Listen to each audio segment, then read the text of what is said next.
In my opinion, this watch looks a lot more expensive than it is. So let's take a closer look and see if it's worth you spending your hard-earned cash on this watch. This is the Ailang AL8822. I think that's how you pronounce it. Ailang? Ailang? Who knows? But that's the manufacturer and model number. The case measures in at 41mm, the thickness comes in at 13mm, and the lug width comes in at 20mm. Now there are a few different variations. I went for the rose gold with black dial. All of the surfaces on the case are highly polished. I won't tell you what the price is, but I'd say at this price point, I'm quite impressed with the quality of the watch so far. Let's take a closer look at the dial, because that's the main attraction here. So, at the top of the watch features the main time dial, so to speak. You have the Roman numerals for each hour, with a small minute track going around. The hands are an arrow tip shape. You have the manufacturer name, automatic, and then you have the model number underneath that. Most of the dial is made up of these textured sections around here, but there's a matte black textured finish on those parts with these screws. I don't know if those screws actually do anything or whether they're like faux screws.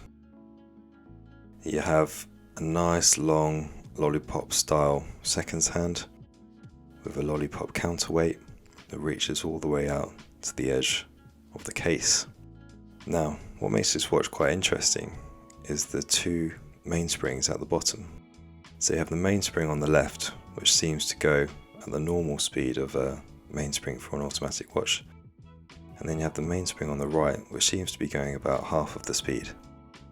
I don't know if this is just to regulate the movement a bit more, but I think it looks pretty cool and makes this watch stand out a bit more. You have these satin finished overhanging parts, I would say, that hold the cage kind of on the top. I don't think the cage really does anything. It's not connected to anything. I think it's literally just there for looks. And then again, it's finished off with a couple of faux screws on the top. Now the only thing is, it has these jewels here, which are obviously fake.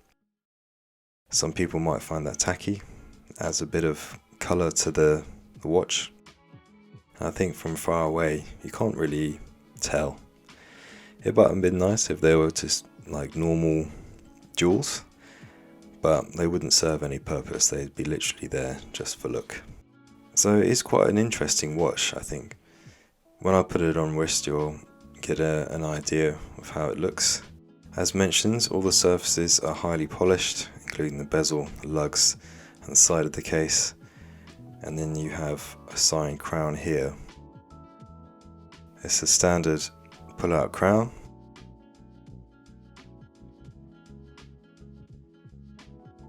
And the watch has an advertised water resistance of 30 meters.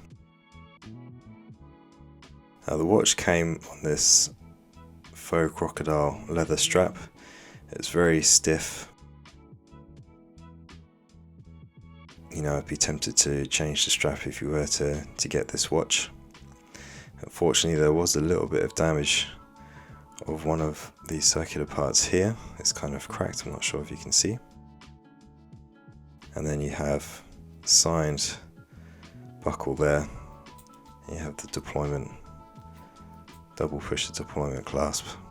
You have an Expedition caseback featuring the automatic movement. And as you can see there, the movement isn't finished to a really high standard. You can see the oscillating weight there. It's sort of, not sure if it's supposed to be polished or brush finished. It just kind of looks a bit scratched to me. But at the price point of this watch, you can't expect too much really. I still haven't told you the price, I'm going to tell you at the end. You have the standard watch specs running around the outside. I think overall this watch looks pretty cool. It's an interesting watch. So I'm just going to put it on wrist so you guys can get an idea of how it looks. So there's the watch on wrist. I think it wears quite big for 41mm. It fits more like a 42mm.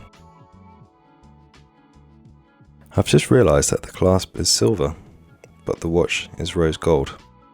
Don't know if that was a mistake when they were packaging the watch, or if that's just how they all come. I've only just noticed that now. As you can see, the strap is quite stiff, doesn't really bend to the contours of my wrist yet. It will take a few wears to soften up.